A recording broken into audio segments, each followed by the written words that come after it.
Sensor gas regulator, যেটাকে আমরা সাধারণত সেফটি ডিভাইস বলে থাকি। তো এই সেফটি ডিভাইসের কার্যক্ষমতা কতটুকু সেটা আজকে আপনাদের আমি দেখাবো এবং কি জানাবো। আমাদের এটা সম্পর্কে অনেক ভুল ধারণা বা বিভ্রান্ত যেটাই বলেন না কেন আমাদের মধ্যে রয়েছে, তো সেটা আজকে আমি আপনাদের বিস্তারিতভাবে জানাবো।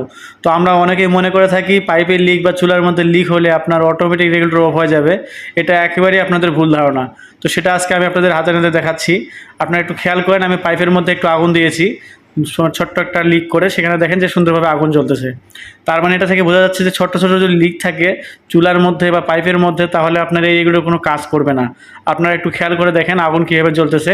তো এটা আবার যদি আমি পাইপটা পুরো কাটে দেই, মানে আপনার ফুল গ্যাসটা পাস করি, তখন আবার রেগুলেটর কাজ করবে।